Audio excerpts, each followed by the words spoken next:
messieurs, bonsoir, je suis ravie de vous retrouver ce soir. Comme toujours, je vous rappelle que je compte sur vous pour doper la diffusion de ce journal, alors pensez à cliquer sur le pouce en l'air, relayer nos contenus et bien sûr, écrivez-nous dans les commentaires.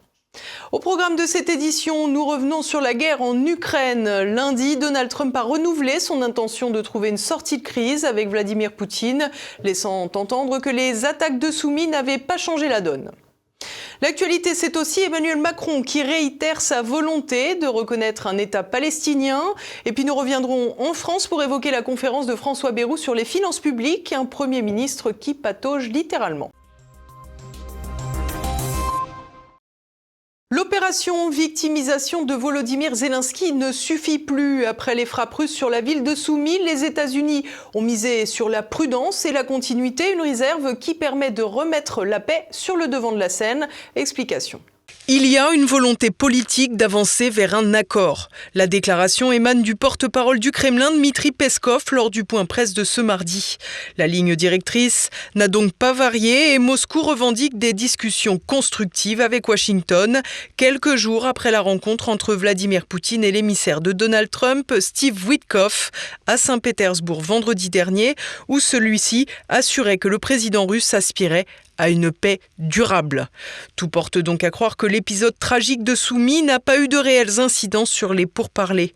Volodymyr Zelensky a déploré dimanche des frappes russes avec 2 missiles Iskander sur cette ville frontalière, des frappes à l'origine de 34 morts, dont 2 enfants.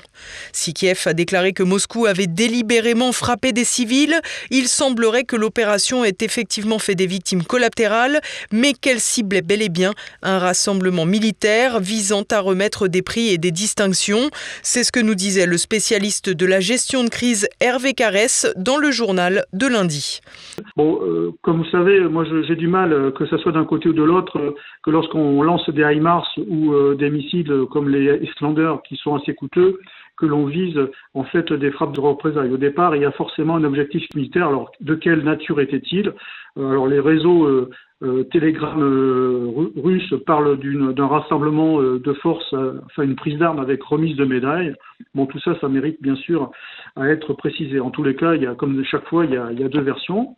Certaines sources laissent également penser que le nombre de victimes serait largement minoré, précisément parce que les soldats n'auraient pas été comptabilisés pour appuyer la thèse du crime de guerre agitée par Volodymyr Zelensky. Si Washington est resté très prudent dans les premières heures, Donald Trump évoquant même une possible erreur, on comprend depuis que les doutes ont dû être levés par l'état-major américain et que les faits sont un peu différents de la version promue par Volodymyr Zelensky, malgré un bilan indéniablement tragique qui, rappelons-le encore, aurait pu être évité dès 2022 si Boris Johnson n'était pas intervenu auprès du président ukrainien pour que le conflit continue. Donald Trump s'est exprimé lundi avec un discours aussi rationnel que dépassionné en répondant à une question sur un nouvel envoi de munitions à Kiev. He's always looking to purchase missiles, you know. He's against. Listen, when you start a war, you got to know that you can win the war, right? You don't start a war against somebody that's 20 times your size. And then hope that people give you some missiles. Des propos qui tranchent avec le narratif que tentent d'imposer Emmanuel Macron et ses alliés de la coalition des volontaires mortenais. En France, de plus en plus de voix s'élèvent aussi pour dire ces vérités, y compris sur LCI. C'était une connerie monumentale que de déclencher en 2014 une guerre contre les russophones de l'Est et que ça ne pouvait pas bien se terminer. Les Américains ont laissé croire aux Ukrainiens qu'ils pouvaient y aller, qu'ils allaient les aider. Ce qui est vrai, ils les ont aidés. Mais la vérité, c'est que la guerre du Donbass, elle a fait pratiquement 15 000 morts. Elle a été atroce. Il y a eu 6 000 civils massacrés par des milices ukrainiennes abominables. Et donc, ça ne pouvait pas bien se terminer. Un discours qui gagne du terrain avec la réalité de la situation, mais qui peine à gagner les déclarations de nos décideurs. Le ministre des Affaires étrangères, Jean-Noël Barrot, entre 2 humiliations algériennes, s'est d'ailleurs encore fendu d'une déclaration affligeante. Vladimir Poutine n'a aucune intention de cheminer dans cette direction. Il faut donc l'y contraindre, et c'est pourquoi j'appelle l'Union européenne à prendre les sanctions les plus lourdes à l'encontre de la Russie pour asphyxier son économie et l'empêcher d'alimenter son effort de guerre. De quoi saisir que la France n'est pas prête de renouer avec la diplomatie efficace au service de la paix. Emmanuel Macron change de crèmerie internationale. Le président français affirme son soutien à la reconnaissance d'un État palestinien. Trop tard, il a déjà ruiné la diplomatie française. Explication d'Olivier Frère-Jacques. Souvent, Macron varie, bien folle, qui s'y fie. Depuis avril 2025, Emmanuel Macron a marqué un tournant dans sa position sur la question palestinienne, s'engageant plus fermement en faveur d'une reconnaissance de l'État palestinien, tout en défendant une solution à 2 États comme horizon pour la paix au Moyen-Orient. Ce repositionnement s'inscrit dans la continuité historique de la diplomatie française et rompt avec les postures qui avaient pu être celles de Nicolas Sarkozy et d'une partie de la gauche socialiste à l'image de l'ancien Premier ministre Manuel Valls. Ce changement peut répondre à plusieurs éléments. Le premier est d'ordre humanitaire avec l'aggravation de la crise à Gaza et le blanc-seing donné par Washington à l'armée israélienne. Un autre élément pourrait être une prise de conscience du président de la pertinence de la position historique de la France vis-à-vis d'Israël et de la Palestine, la fameuse position en faveur de 2 États qui ne mène pour l'heure à rien mais qui permet d'entretenir de bonnes relations avec le monde musulman ainsi qu'avec une partie de l'opinion israélienne qui ne soutient pas les politiques de Benjamin Netanyahou. Un troisième élément doit aussi être envisagé, la stratégie intérieure. En effet, Emmanuel Macron, dont le cynisme n'est plus approuvé, sait qu'une telle position lui permettra de s'éviter les foudres d'une partie de l'opinion en France qui est sensible à cette question. Il s'agit ici essentiellement de populations issues de l'immigration arabo-musulmane, mais également d'une partie de l'extrême gauche dont il espère peut-être un peu naïvement s'éviter les foudres. D'aucuns relèveront qu'Emmanuel Macron aura mis près de 8 ans à envisager la reconnaissance de l'État palestinien. Le président se défend toutefois de vouloir satisfaire tel ou tel segment de clientèle électorale. Et je ne le ferai pas pour l'unité ou faire plaisir à tel ou tel, je le ferai parce que je pense qu'à un moment donné ce sera juste et parce que je veux aussi participer à une dynamique collective, c'est-à-dire qu'il doit permettre aussi à tous ceux qui défendent la Palestine de reconnaître à leur tour Israël, ce que plusieurs d'entre eux ne font pas. Par ailleurs, en adoptant une telle position, le chef de l'État se distancie du pouvoir en place en Israël avec Benjamin Netanyahou, poursuivi pour crimes de guerre et dont l'avenir post-électoral pourrait s'inscrire derrière les barreaux ou en exil. Soutenir Israël après les attaques du Hamas en octobre 2023 pouvait paraître une évidence. Aujourd'hui, les crimes de Tsahal rendent l'équation plus complexe et Israël puise désormais ses soutiens plus à droite, comme en témoigne le déplacement de Jordan Bardella et Marion Maréchal en début d'année. En situation d'échec en Ukraine, Emmanuel Macron tente de se replacer également sur un autre front en annonçant une reconnaissance française de l'État palestinien, une première pour un pays du G7 si elle se concrétise. Il prépare une conférence des Nations Unies coprésidée par la France et l'Arabie Saoudite en juin à New York.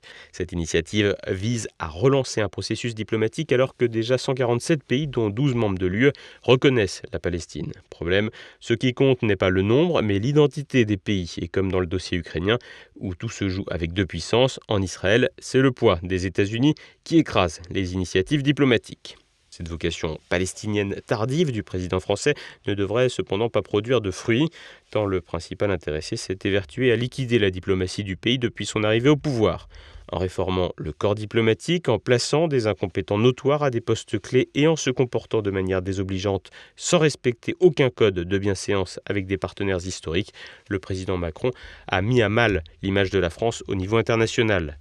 Réclamant le désarmement et la mise à l'écart du Hamas lors d'une conversation téléphonique avec Mahmoud Abbas lundi, Emmanuel Macron semble ne pas avoir compris l'importance de cette entité politico-militaire qui est sollicitée par une partie de la population palestinienne. Tout le casse-tête pour Emmanuel Macron, comme pour les dirigeants occidentaux adeptes des fonctionnements démocratiques, sera de concilier la représentation des électeurs, ce qui induit inévitablement une participation du Hamas, avec la nécessité d'en finir avec les opérations de nature terroriste, ce qui n'est pas une évidence avec ce même Hamas. Qu'il soutienne Israël ou la Palestine, le poids d'Emmanuel Macron dans l'équation régionale est à peu près nul et son positionnement pourrait surtout avoir des conséquences en France où les défenseurs d'Israël ont un poids non négligeable, tandis que ceux de la Palestine, numériquement plus nombreux, peuvent aussi faire entendre leur voix. Face au déficit qui explose, François Bayrou, lui, pourrait bien imploser. Le Premier ministre a tenu une conférence de presse sur l'état des finances publiques. Au programme, des constats d'échec et aucune solution. Renaud de Bourleuf. François Bayrou parle lentement, ne dit rien et pourrait bientôt être réduit au silence. Ce mardi, le Premier ministre a tenu une conférence de presse lui donnant pour slogan « La vérité permet d'agir », un point visant à faire un état des lieux de la situation budgétaire. Notre conviction, celle qui justifie la réunion de ce matin, est que seule une prise de conscience de nos concitoyens, seule la confrontation les yeux ouverts avec la vérité de notre situation, peut soutenir une action déterminée. Rien ne serait possible sans leur soutien, et leur soutien ne viendra que de leur pleine information. Le chef du gouvernement était attendu au tournant. En amont de sa conférence, la motion de censure était agitée par des parlementaires de tous bords. Là, nous, on dit qu'on est prêt déjà à déposer une motion de censure si toute la gauche est prête à le voter. Non, on ne touchera pas au patrimoine des plus riches, qu'on ne touchera jamais aux grandes fortunes, mais qu'on fera tout payer à la classe moyenne et aux classes populaires.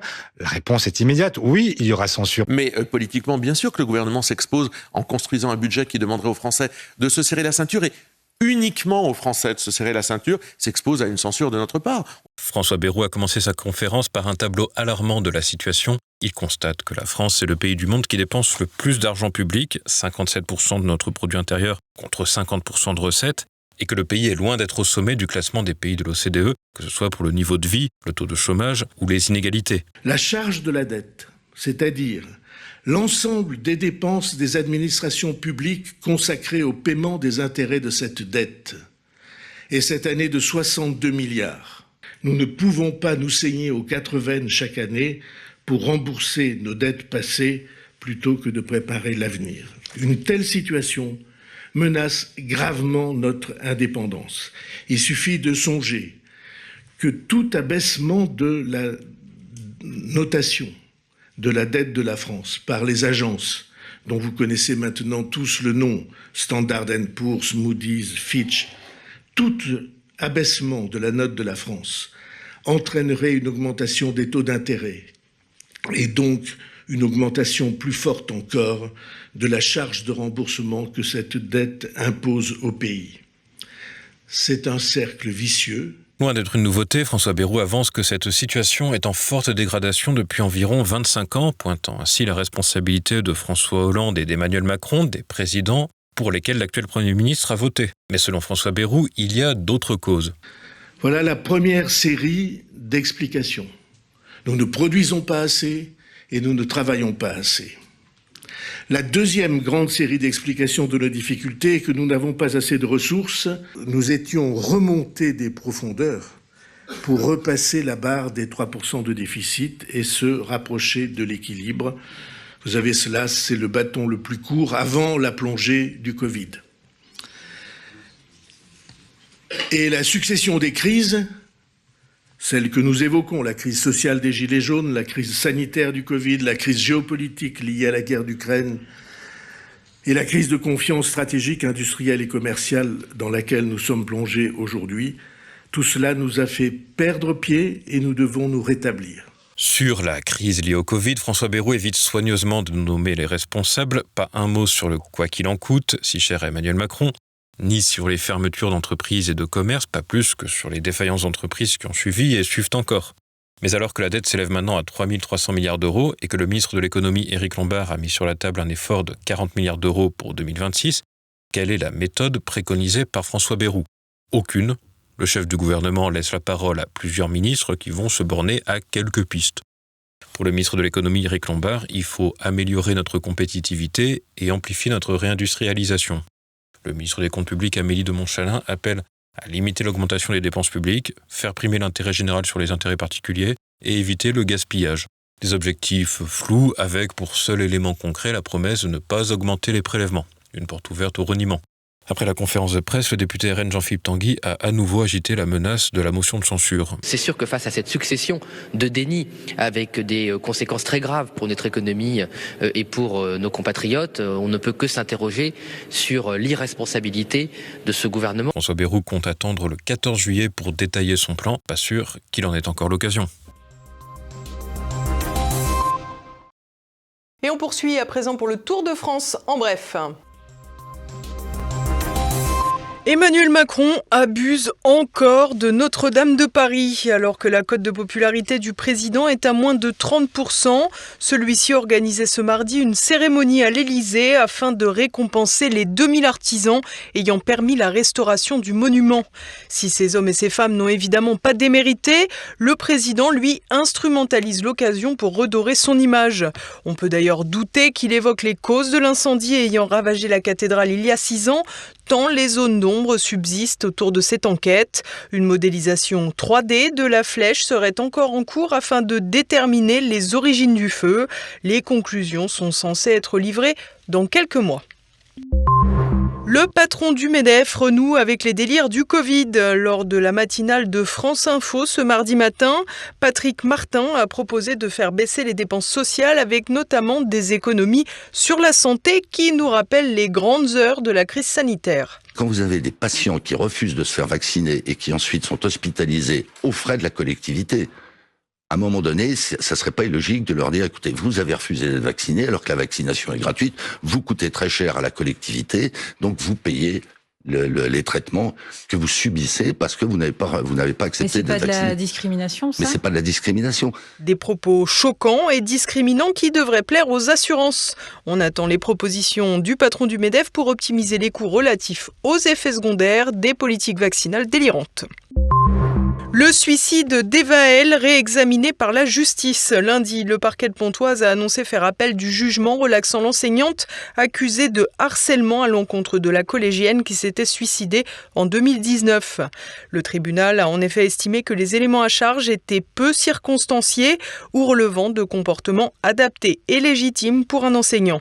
Les parents d'Evaël, meurtris évidemment par la disparition de leur fille, avaient confié être dans l'incompréhension totale face à la justice qui, selon eux, faisait corps avec l'éducation nationale.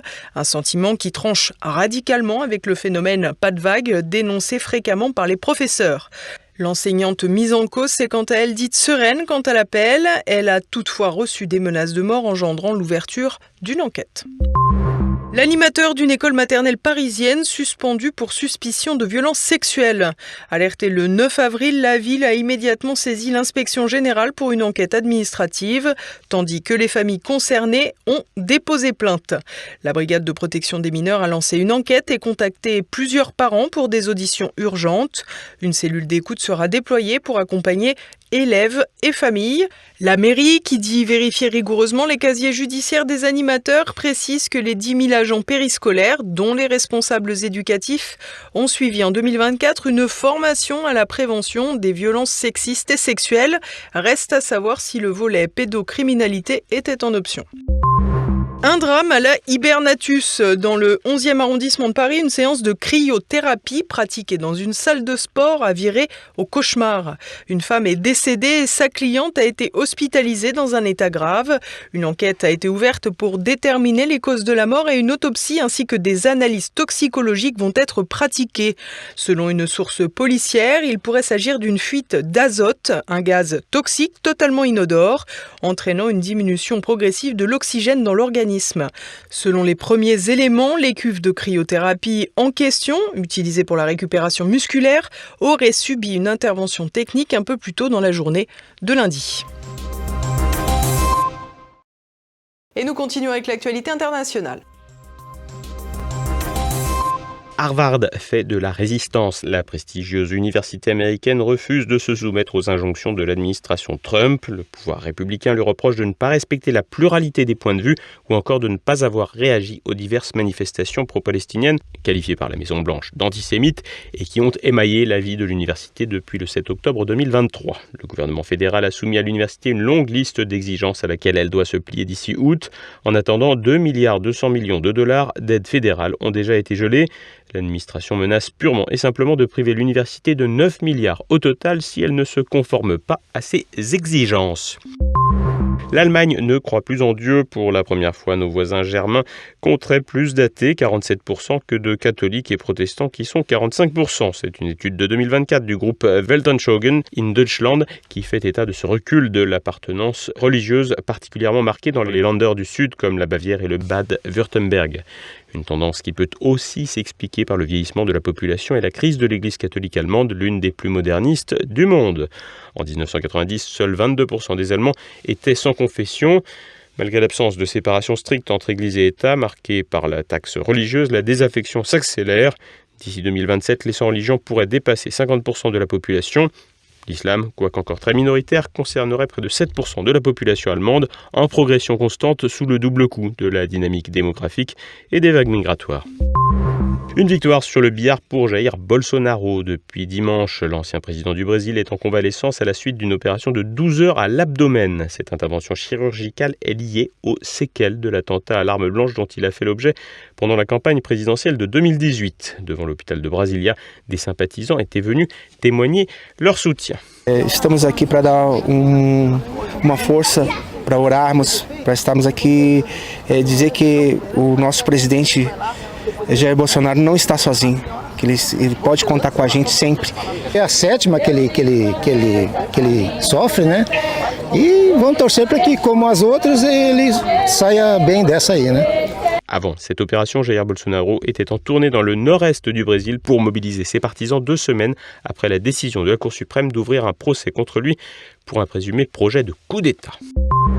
Une odyssée de l'espace en musique. Lundi, la chanteuse américaine Katy Perry a effectué avec 5 autres femmes un bref voyage dans l'espace à bord d'une fusée New Shepard.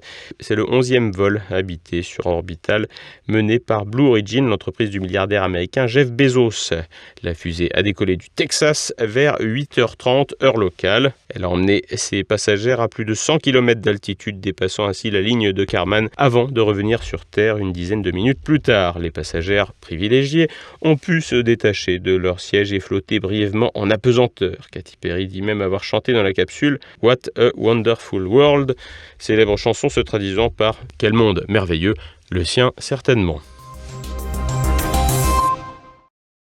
Et voilà, nous approchons de la fin de cette édition. Dès à présent, retrouvez Choc du Monde. Édouard Chano reçoit l'économiste Édouard Husson pour évoquer la diplomatie de Donald Trump entre la Chine, la Russie et l'Iran. Le Hezbollah a été décapité dans son commandement politique, mais sur le terrain, si vous regardez la carte, les Israéliens n'ont pas plus avancé en 2024 qu'ils avaient avancé en 2006. Et simplement, actuellement, le Hezbollah se fait petit parce qu'il joue le jeu de l'accord gouvernemental libanais. Et donc, voilà. Donc, non, je pense que, en fait, l'Iran est plus armé qu'il y a 20 ans. Et d'ailleurs, c'est bien ce que savent les Israéliens qui en ont peur en termes d'armes conventionnelles. Ensuite, la question du seuil de l'arme nucléaire, il semble que l'Iran en soit encore éloigné. Mais évidemment, les négociateurs israéliens ont mis les pieds dans le plat en disant mais il n'y a pas que nous sur la question nucléaire au Proche-Orient. Il y a aussi Israël qui a clandestinement développé l'arme atomique et là on sait qu'Israël l'a. Également au programme le Zoom du jour, Bertrand Dutheil de La Rochère, membre des Patriotes de Florian Philippot, présente son ouvrage L'identité républicaine de la France. C'est à présent la fin de cette édition. Merci à tous pour votre fidélité. On se retrouve demain. Bonsoir.